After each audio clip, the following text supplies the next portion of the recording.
Сәлеметсіздер ме? Біз бүгін 5-ші балалар кітапханасына келдік. Бұл оқу залы. Қазір бұл оқу залында қанша бала отырғанын бірге көрейік. Сәлем, балалар. Қалдарың қалай? Аха, сендердің жастарың нешеде? 9-да. Аха, сенің? 8. 8-де, сенің? 12. 12-де, я? 8-9 жастағы балалар, я? Ал ең кішісі кім бізде бұл жерде? Сенің жасың нешеде айта ғой? 6-да. Есімің кім? Жұмағали. Жұмағали, сен бұл жерге кіммен келесің? Әпшем. Әпшең қайда? Осақта. Мен қазақ кітаптарды оқимын. Саат 12-де келеміз бұл жерге. Кітап оқу үшін келеміз, саат 3-те өнерге қатысамыз. Өнерде гүл жасап үйренеміз. Мен нөмірі 5-ші балалар кітапханасының меңгерушісі боламын. Бізде әр сенбі күні таңнан бастап кешке дейін оқырмандарымыз көп ағылып келеді. Кітапханада бізде әр сенбі күні Сәния мен шабыт әлеміне деген қолөнер шеберлігі үйірмеміз бар. Ол жерде балалар өздеріне ұнаған әртүрлі поделкаларды жасап үйренеді, өздерінің қолдарымен тігуді үйренеді, сурет салу деген сияқты. Сосын біздерде балаларымыз келіп отырып, ол жерде еркін форматта ойын ойнатамыз балаларға, және оқыған кітаптарын бір-бірімен отырып талқыға салады, сол кітаптар туралы айтады, сосын өзінің оқыған кітабын келесі балаға ұсынады. Мысалы, мен бүгін Бердібек Соқпақбаевтың "Менің атым Қожа" кітабын оқыдым. Мен оны айтып берем саған, содан кейін саған осы кітапты оқуға кеңес беремін деп бір-біріне сол кітаптарды кеңес беру арқылы сөйтіп бір-бірімен оқып кітап алмасады жалпы. Ең сүйікті кітабың қандай сенің? Достық туралы. Ол кітапты оқып сен не түсіндің сол кітаптан? Достың қандай екен? Дос қандай болады екен? Мейірімді, әрдайым қасыңнан табылатын. Тамаша, сен осындай достарды осы кітапханадан таптың ба? Иә. Оразгүл. Екеуміз келгеннен кейін достықтар күні екеумізге шахмат ойнаймыз, шашке ойнаймыз. Кішкене кітап оқиды ғой бала, кішкене соны шаршап кеткен кезде кішкене шахматқа, тоғызқұмалаққа қарай балалардың бетін бұрамыз. Ол жерде балалар бір-бірімен отырып, ойнап, оны біздің өзімізді кітапханашыларымыз отырғызып, үйретіп, ойнатып, бірге ойнап, қызықты қылып сөйтіп ойнайды. Жалпы біздің кітапханамызда 3000-нан аса оқырмандарымыз бар. Биылғы жаздан бастап біздерге тағы да көп оқырмандар тіркеліп жатыр. Оның ішінде 7-8%-ке 3000-ға тағы 7-8% оқырман қосылды деп айта аламын.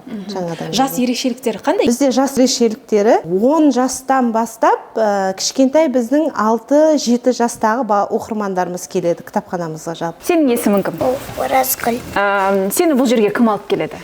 Әпшем. Сенің әпшең бәрі сенің бауырларың екен ғой бұл жерде. Барлық туыстарыңды жинап алыпсың ғой сен. Мынаны осы барабан деп атаймыз, жалпы осыны айналдырамыз, осылай айналдырып қандай жәшікке түсті, соны ашады балалар. Сосын ашып ішінде мысалы қандай әріп, Ö әріпі түсті, Ö әріпі туралы мақала айт, или өлең айт деген сияқты әртүрлі сұрақтар қою арқылы баланы осылай кітапханаға қызықтырып, оқуға қызықтырып, сондай әртүрлі сұрақ жауаптар арқылы ойнатамыз балаларды. Осы отырған балалардың ішіндегі ең үлкені сен, е? Аты жөнің кім сен? Аида. Аида, бұл жерге сені кім шақырды? Қайдан білдің осы жерде кітапхана бар екен? Мен мына жерге әпкем шақырған. Сол екеуміз мына жерге келгенбіз.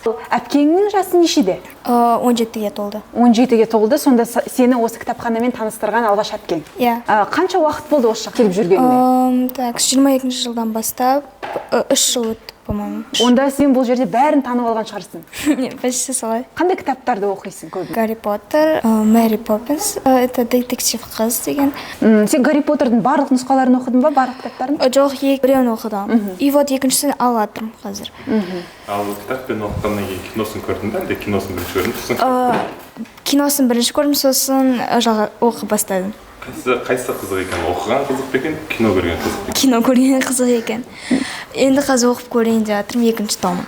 Сен өзінің жаңа достарыңды осы жаққа шақырасың ба? Иә, шақырамын, бірақ олар почти бармайды. Олар жай жүрген ұнайды далада, и сосын TikTok қараған ұнайды екен. Сен де солар сияқты жай жүріп, неге TikTok қарамасқа саған?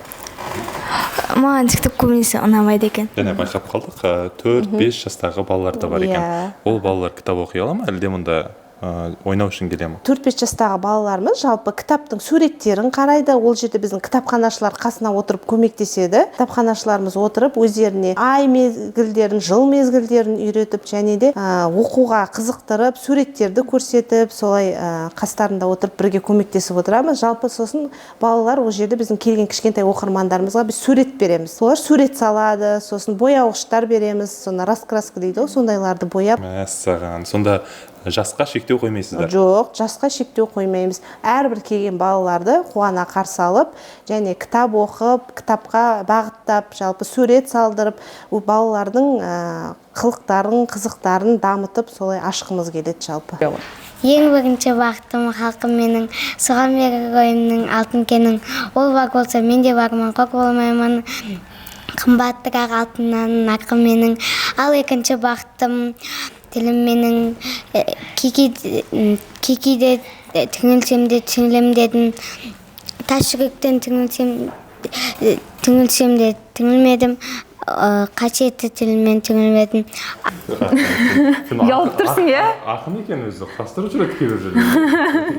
Неге екеуміз дос болғаннан кейін, інім барлығымыз келгеннен кейін өстіп екеуміз дос болып кітап оқимыз. Форматта балаларды бірден кітап оқуға біздер деген қыстамаймыз. Ең бірінші кітапханамызбен экскурсия, кітапханамызды таныстырамыз, қалай жазылу керек екен, қалай кітапты үйге қалу керек екен. Бүгін балалар мастер-класста осындай абадокс дейді. Бүгін балалар мастер-класста абадокс дейді. Бұлар тігуге үйренеді. Осылай лентадан қазір сызып, сосын инемен жіпті алып тігеді.